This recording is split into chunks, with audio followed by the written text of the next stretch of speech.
Today we're going to be talking about estar with prepositions, which is really just saying where something is in relationship to something else. So because we're using estar, let's do a really quick review of estar. Remember that when we're talking about location, we're going to use estar. We can't use ser. Location belongs to estar. In addition to that, estar is irregular, so if we look at the chart below, we can see the different forms. For example, if I want to say I am, I would say estoy. If I want to say you are, familiar, somebody I can call by first name, that's going to be estás. If I need to say you are formal, somebody I can't call by first name, he is, she is, it's not on the chart, but even it is, then I'm going to use está. If I want to say we are, I'm going to say estamos. If I want to say you are, familiar and plural, that is a group of people I can call by first name, if I were in Spain, I would use estáis. Of course, if I'm not in Spain, I would continue to use the ustedes form, which is technically the formal and plural form, but in the Americas, they use that for every plural group that I would say you to. So if I want to say you are, or if I want to say they are, whether it's masculine or feminine, I'm going to say están.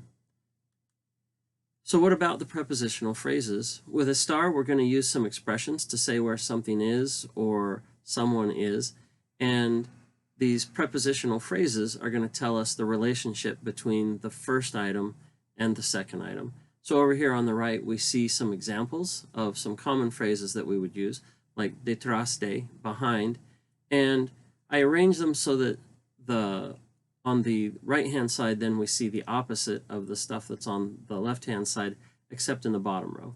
So the opposite of behind would be in front of, that would be delante de. Cerca de is near, and the opposite would be lejos de, far from. Debajo de, underneath, of course the opposite would be encima de, on top of. Al lado de is beside. En is not its opposite, it's just in. There are more than those. These are just some of the common ones that we would use.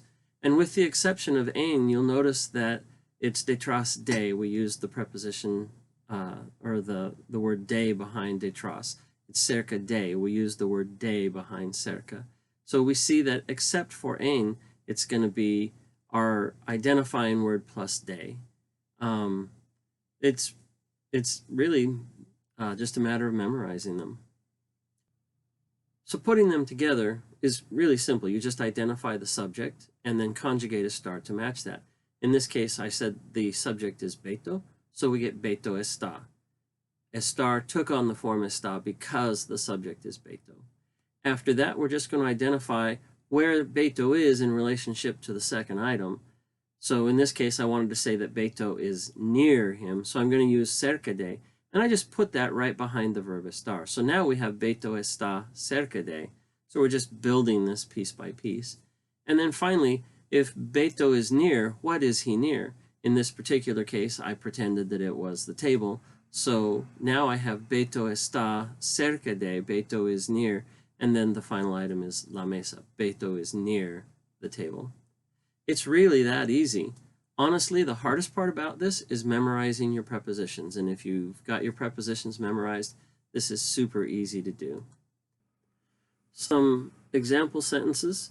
I'm not going to read through them all, but just quick explanation. You'll notice in the first one, las llaves, that's the first item. Están, so we've conjugated estar for las llaves. Encima de, that's where it is in relationship to the other. And then la mesa, so the keys are on top of the table. The first item is, and then our preposition, and then our second item. The second sentence, same kind of an idea. El lápiz está en la mochila. The first item, el lápiz is, está, and then en, that's its relationship, la mochila. Even if the sentence is more complicated, like mi clase de ciencias está lejos de mi clase de español, you really just have your first item, my science class, where it, or the verb is, está, its relationship, lejos de, far from, and then mi clase de español, my Spanish class. So it's really just that pattern, follow that pattern. The first item, conjugate your verb estar, get your preposition to say what its relationship is, and then your second item. And you'll do really well.